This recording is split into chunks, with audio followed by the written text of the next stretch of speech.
अनशन पर बैठे थे 23 दिन से, उन लोगों के ऊपर पुलिस वाले चल रहे हैं, बाकायदा लाठियां मार रहे हैं उनके ऊपर, जो आधे मरे हुए लोग हैं जिनके अंदर पहले से जान नहीं, जो 23 दिन के भूखे, उनको मारा। हम हाथ जोड़ रहे थे उनके। सर, मैंने जलियांवाला बाग हत्याकांड नहीं देखा, अब मैं 27 साल का हूँ, लाइफ में पहली बार ऐसा कत्लेआम मुझे जैसा लग रहा है, अत्याचार जैसा था। उनको नहीं मतलब कहाँ लाठी लग रही है, उनको नहीं मतलब कौन पहले से पेशेंट है, उनको कोई मतलब नहीं, बस मार रहे थे। हमारे टैक्स से उनको तनख्वाह मिलती है, वही लोग हमको ही मार रहे हैं। हमें बचाना था ना उनको। तो यहाँ से निकल रहे थे, इधर मार रहे हैं, बोलते हैं उधर डॉक्टर है, जो डॉक्टर के पास जा रहे हैं उधर मार रहे हैं, वहाँ से बोल रहे हैं कि उधर जो। फिर मैं, आप ये देखिए, मैं यहाँ से निकला, वहाँ पे मारने लगे, इधर से हमें इस तरफ भगाया गया, इस तरफ सीपी की तरफ, वहाँ ब्लास्ट कर रहे हैं कंटिन्यू। जो हम शादियों में पटाखे नहीं बजाते, उस टाइप के उनके पास इतने इतने बड़े गोले थे, ऐसे जला के लोगों के ऊपर फेंक रहे थे, डराने के लिए। एक के तो मुंह पे फटा है, इंटरनेट पे वीडियो वायरल है, मैं उस समय वहाँ पर था।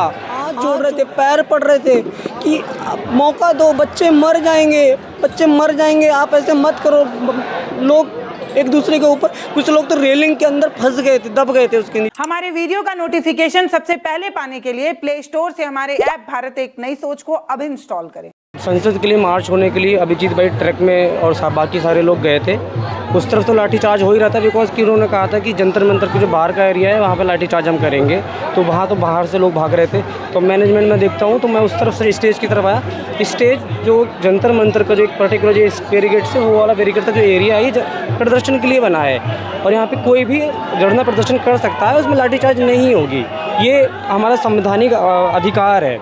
हम यहाँ पर बैठे थे, बहुत सारी लड़कियाँ रेलिंग के आगे बैठी हुई थी, बहुत सारी लड़कियाँ, बच्चे बैठे हुए थे, और पीछे पब्लिक थी, और स्टेज पे हम लोग बैठे हुए थे। पीछे बहुत सारी पुलिस एक साथ इकट्ठा हो रही थी। पुलिस वहाँ पे कुछ हो रहा है? नहीं, अभिजीत भाई गए, बात कर रहे हैं लोग। तो बहुत सारे बच्चे, स्टूडेंट सारे आगे बैठे हुए थे, हम लोग स्टेज पे थे, तो पुलिस एक साथ पीछे इकट्ठा हो रही थी। पता नहीं क्या हुआ, यहाँ से अनाउंस होता है कि जो आपकी परमिशन थी वो ख़त्म हो चुकी है। एक साथ अनाउंस हो रहा है, एक साथ पुलिस ने ऐसे डंडे बरसाना स्टार्ट किए, तो सारी पब्लिक वहाँ से भाग करके आ रही है। तो पूरा जो बैरिकेटर थे वो टूट गए, बच्चे कुचल गए, और पुलिस वाले जो बच्चे जो यहाँ पर अनशन पर बैठे थे 23 दिन से, उन लोगों के ऊपर पुलिस वाले चल रहे हैं, बाकायदा लाठियाँ मार रहे हैं उनके ऊपर, जो आधे मरे हुए लोग हैं जिनके अंदर पहले से जान नहीं, जो 23 दिन के भूखे, उनको मारा। हम हाथ जोड़ रहे थे उनके। सर, एक बार हमें बात तो करने दो, हम इनको बाहर ले जाते हैं। आपने बोला हम बाहर, एक मौका तो दो। ऐसी लाठियाँ चलाई, कितने लोगों को सुधीर जी अनाउंस कर रहे थे कंटिन्यू स्टेज से, उनके भी लाठियाँ पड़ी हैं। मैं भी लाठियाँ रोक रहा था, यहाँ से लोग फांद के लोग गए, लड़कियाँ नहीं कूद पा रही थी। सुधीर जी ने, हमने इसको खींचा ताकि लोग निकल जाएँ यहाँ से। मैंने जलियांवाला बाग हत्याकांड नहीं देखा, अब मैं 27 साल का हूँ, लाइफ में पहली बार ऐसा कत्लेआम मुझे जैसा लग रहा है, अत्याचार जैसा था। उनको नहीं मतलब कहाँ लाठी लग रही है, उनको नहीं मतलब कौन पहले से पेशेंट है, उनको कोई मतलब नहीं, बस मार रहे थे। एक बार बोलते कि तुम खाली करो, बाहर जाओ, बाहर जा रहे थे हम लोग बोले सर हम ले जा रहे हैं इनको, मौका नहीं दिया हमें। और वो जो लोगों की चोट है वो ठीक हो सकती, जो मेंटली मुझे डिस्टर्ब हुआ हूँ, जो मेंटली जो चोट लगी वो कैसे ठीक होगी? मैं कैसे बोलूँगा? ये सरकार, जो पुलिस, जिसको हमारे टैक्स से उनको तनख्वाह मिलती है, वही लोग हमको ही मार रहे हैं। हमें बचाना था ना उनको, तो क्यों मारा? देखो, ये जूतों से आपको अंदाज़ा लग रहा होगा कि लोग कैसे भागे होंगे यहाँ से। आप इंटरनेट पे देखना, अगर यहाँ का कोई वीडियो, फ़ोन भी छीन ले रहे थे यहाँ पे लोगों की, जो वीडियो बना रहे थे वो मार रहे थे, ऐसे मार रहे थे जैसे हम आतंकवादी हो, क्रिमिनल हो। मैं नहीं भूल पा रहा वो चीज़। कितने लोग थे यहाँ पे? जितने लोग अभी हैं इतने लोग थे, और सबसे अच्छी बात कि वो लोग बैठे हुए थे, सुकून से पीसफुल मार्च कर रहे थे, कुछ बैठे हुए थे, सॉरी, कोई दंगा नहीं, कुछ नहीं। उन्होंने हमें वार्निंग भी नहीं दी, बोला भी नहीं कि हम मारने वाले हैं, अब जाओ। कुछ तो बोलते, हम कैसे भी निकालते लोगों को। और लड़कियां थी, हेल्प, जो हेल्प की आवाज़ मेरे कान में गूंज रही, वो नहीं भूल पा रहा हूँ। मैं अकेला, 3-4 लोग थे, हम कितने की मदद करते हैं। हम स्टेज पे कितने लोग थे? 10-12 लोग होंगे स्टेज पे बैठे हुए, बाकी जो मेन कार्यकर्ता थे सारे उधर गए थे। हम लोग स्टेज पे बैठे थे कि यहाँ स्टेज को संभालना है, लोगों को शांति से बैठाना है। गया था कि आप स्टेज पे बैठे रहिए, नहीं तो स्टेज को हटाया जा सकता है। हाँ, तो इसलिए, और हमें ये बोला गया कि शांति बना के रखना। हम शांति से बैठे थे, कुछ हुड़दंग नहीं, कोई मारपीट नहीं, कुछ नहीं, सब पीसफुल था। पता नहीं क्यों एकदम से पुलिस वाले पीछे से आए, सबको मारने लग गए, यहाँ सब कुछ तोड़ने लगे। वो वहाँ पे CI सब का टेंट लगा हुआ है, उसके KYS का, उसको भी तोड़ दिया। एक तरफ से तोड़ते आए और जैसे वो मार रहे थे, वो मुझे याद आ रही है। मैं मुझे भी अपनी भी जान बचानी थी, तो जितना मैं कर सकता था किया, फिर मुझे भी यहीं से निकलना पड़ा। फिर उसके बाद पता चला उन्होंने यहाँ पे गोले भी, आंसू गैस के गोले भी छोड़े हैं, और फिर वो लोग यहीं पर रेलिंग कैसे टूटी? जब पीछे से लोग लाठी मारते हुए आ रहे हैं तो वो लोग डर के भाग रहे थे, तो जब वो भागे, भगदड़ हुई थी बहुत तेज़ की, तब ऑटोमेटिक ही टूट गई, पूरी रेलिंग गिर गई थी। ये वाले लोग इस तरफ से लोग आए थे भागते हुए। और आप लोगों ने कभी सोचा था कि प्रशासन इतना गंदा काम करने वाला है? जलियांवाला बाग हत्याकांड मैंने नहीं सोचा, लेकिन उसमें भी ये हुआ था कि बस एक बार गोली मार दी, लोग मर गए। यहाँ तो यहाँ से निकल रहे थे, इधर मार रहे हैं, बोलते हैं उधर डॉक्टर है, जो डॉक्टर के पास जा रहे हैं उधर मार रहे हैं, वहाँ से बोल रहे हैं कि उधर जो। फिर मैं, आप ये देखिए, मैं यहाँ से निकला, वहाँ पे मारने लगे, इधर से मैं इस तरफ भगाया गया, इस तरफ CP की तरफ, वहाँ ब्लास्ट कर रहे हैं कंटिन्यू। जो हम शादियों में पटाखे नहीं बजाते, उस टाइप के उनके पास इतने इतने बड़े गोले थे, ऐसे जला के लोगों के ऊपर फेंक रहे थे, डराने के लिए। डराने के लिए। एक के तो मुंह पे फटा है, इंटरनेट पे वीडियो वायरल है, मैं उस समय वहाँ पर था। जो बेहोश हो गया था? जो बेहोश हो गया, पता नहीं वो बच्चा भी होगा, नहीं भी बच्चा होगा, पता नहीं कि कितनी लोगों की जानें गई हैं कि नहीं गई हैं, अभी कुछ पता नहीं है।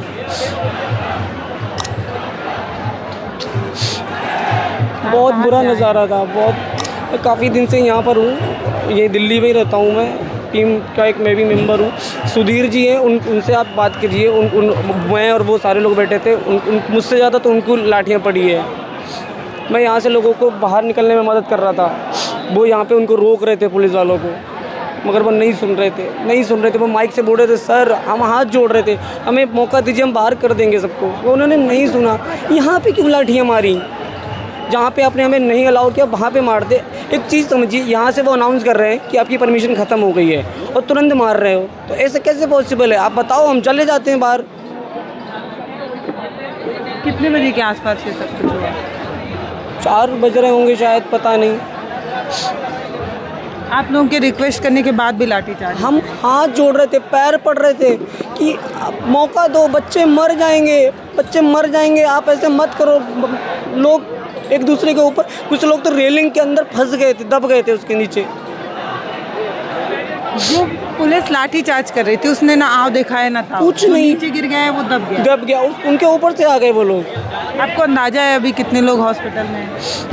मुझे कोई अंदाज़ा नहीं है, क्योंकि अनगिनत लोग हॉस्पिटलाइज होंगे, अनगिनत लोग डर के अब कभी जीवन में प्रोटेस्ट में भी नहीं आएंगे वो लोग। मेरा भी पहला प्रोटेस्ट है। हम लोग क्या मांग रहे हैं? क्या कोई हम आतंकवादी कि हम कह रहे हैं कि हमारी शिक्षा व्यवस्था ठीक कर दो? क्या गलत है इसमें? एक तरफ हम 1 लाख लोग समथिंग करते और एक तरफ वो एक इंसान, तो 1 लाख लोग गलत है, वो एक ही इंसान ठीक है क्या?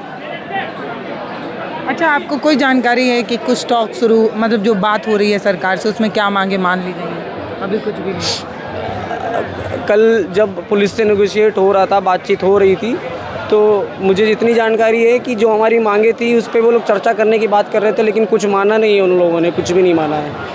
आशुतोष जी और सौरभ दास जी कंटिन्यू पुलिस से बात करते रहे, कंटिन्यू उनसे बात करते रहे, उनको समझाते रहे जो उनकी मांगे थी, चीज़ें थी, लेकिन कोई भी सॉल्यूशन अभी तक बाहर नहीं आया ऑफिशियली। इसीलिए धरना अभी भी चल रहा है। क्या पता सरकार कोई एक्शन लेती तो ना भी होता, लेकिन सरकार ने बात के बाद भी कोई आश्वासन या कार्रवाई नहीं की। वैसे तो वो तो 1 मिनट पे टीवी पे आ जाते हैं कुछ भी बोलने के लिए। उन्होंने बोला कोरोना, हम घर में बंद हो गए। उन्होंने बोला नोटबंदी, हम लाइन में लग गए। उन्होंने बोला थाली बजाओ, हमने थाली बजाई। उन्होंने बोला जो बोला हमने किया, तो वो बोल देते कि ठीक है हम सुरक्षा व्यवस्था ठीक कर देंगे, आप धरना छोड़ दो, हम चले जाते अपने अपने घर। क्यों नहीं बोल पाए एक लाइन? वो एक लाइन क्यों नहीं बोल पाए? और अगर आज मोदी जी कह रहे हैं पेपर लीक का मुद्दा ना बनाएं, इस पर राजनीति ना करें, आज मोदी जी का स्टेटमेंट है। तो मतलब जो युवा समथिंग 1 लाख लोग यहाँ पर जब कल थे, या डेली 10-20 हज़ार लोग आ रहे हैं, क्या वो सब पागल हैं? नहीं, सब बेवकूफ़ हैं क्या? सब पैसे से ये लोग आए हुए हैं क्या? इतने लोगों को खरीद लिया? कितनी बड़ी पार्टी है ये पार्टी है कोई? हम तो लोगों की जो पेपर लीक हुए, जो एक्चुअल में जो डेटा है उस पर तो बात कर रहे हैं। तो इसमें ये आपको लगता है ये मुद्दा है? ये तो सबके हक की बात है। उनके भी तो बच्चे होंगे, आपके भी बच्चे होंगे, आपके भी भाई बहन होंगे, मेरे भी भाई बहन हैं। तो ये कोई मुद्दा नहीं, तो सभी के लिए।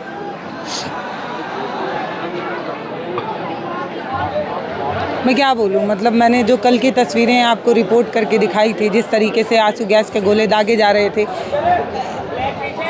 मैंने भी इस तरीके की तस्वीरें कभी नहीं देखी हैं सच में।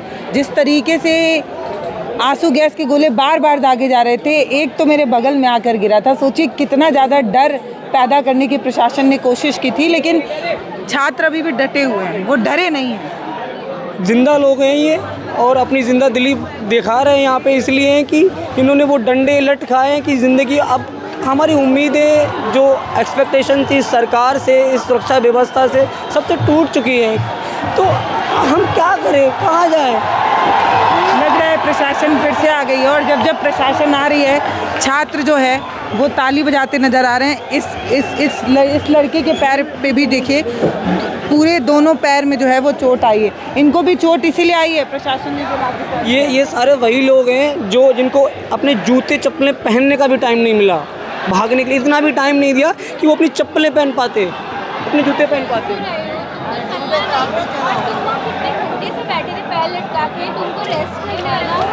इसके पैर में ना बुरी तरीके से जो है वो चोट आई है, चल नहीं पा रही है। पुलिस ने डंडे मारे हैं। हाँ, वही मैं बता रही हूँ कि पुलिस ने इतनी बुरी तरीके से मारा है कि 3 दिन से भूखा था, इसने बोला है, उसके बाद भी इसको मारा है पुलिस ने डंडों से। वो तो सीधे चल नहीं पा रहा है लड़का। ये इसको जन्म से ही ऐसा ही, और इसने बताया भी था कि मेरे साथ प्रॉब्लम है, तब भी इसे मारा है। तो अब इससे ज़्यादा क्या कह सकते हैं। मतलब आपको ये छोटा बच्चा नज़र नहीं आया? इसकी उम्र मैडम कितनी लग रही है? ये वैसे रियल में 27 है, बट उसकी फिजिक्स ऐसी है कि वो बंदा किसी भी एंगल से किसी को हार्म नहीं पहुंचा सकता। हम उसे हॉस्पिटल गोद में उठा के लेके गए थे रात में। बोल नहीं पाते हैं? नहीं बोल पाता है वो, बट वो फिजिकली बहुत ज़्यादा वीक है, और उसने बताया है पुलिस को, उसके बावजूद उन लोगों ने ऐसा किया है। ये जो आपकी आंखें लाल हुई हैं वो आंसू गैस के गोले की वजह से? जी, हमारे पास ही फूटे थे, और बिना कुछ बताए हुए हम लोग को बैरिकेड्स के अंदर जाने दिया गया। उसके बाद पीछे से भी पैक, आगे से भी, सब लोग बैठे हुए, और अचानक से अटैक। अच्छा, आपने कभी सोचा था कि प्रशासन ये रवैया करने वाली है? ऐसा कुछ पुलिस कर सकती है? पुलिस के लिए पूछ रहे हैं आप? प्रशासन के लिए? मतलब वही पुलिस प्रशासन एक ही है। सोचा है थी कि इस तरीके की चीज़, इतनी गंदी तस्वीर जो है वो खाकी वर्दी की तरफ से निकल कर आएगी कि वो छात्रों को मारते वक्त ये भी नहीं सोचेगी कि उसकी उम्र 10 साल है, 11 साल है, वो 15 साल का है, नाबालिग है। देखिए, अगर वो प्योरली पुलिस होती तो शायद ऐसा नहीं करती, बट वो प्योरली पुलिस थी ही नहीं। बहुत अच्छे से ये क्लियर है। अब उसको ज़बरदस्ती आप ऊपर से कुछ भी पहना लीजिए, बट वो पुलिस तो नहीं थी जिन लोगों ने अटैक किया है। और उसके अलावा ऐसा नहीं है कि सारे पुलिस वाले ऐसे थे, कुछ लोग एक्चुअली हम लोग की चिंता कर भी रहे थे, बट मजबूर थे वो, और हमें पता है कि क्यों मजबूर थे। और इट वॉज लाइक इन सब कुछ वन साइडेड था, 2 साइडेड कुछ भी नहीं था। अचानक से अटैक, संभलने का मौका नहीं। समय यहाँ पर हुआ था ये, या संसद वाले रास्ते? हर एरिया में, जैसे ये जो आपकी आंखों में आंसू गैस लगे हैं, यहीं पे संसद वाले। तो कल से हम आपको तस्वीरें तो दिखा ही रहे थे कि प्रशासन किस तरीके का रवैया जो है वो अपना रही है, और उस लड़के को चलते हुए देखा होगा आपने, तो चल नहीं पा रहा है पूरी तरीके से, उसके पैर पूरी तरीके से टेढ़े हैं। मतलब सच में उम्मीद नहीं थी कि ऐसे कभी बिखरे हुए चप्पल। रिपोर्ट करेंगे उन बच्चों के लिए जो बच्चे शिक्षा में सुधार की बात करने आए हैं, जो आपको खुद से ही करना चाहिए था। अगर शिक्षा में गड़बड़ी थी तो ये सरकार की खुद की जिम्मेदारी थी, लेकिन इसके बावजूद भी छात्र अपने लिए सड़कों पर उतरे और इस तरीके की तस्वीरें सामने आई।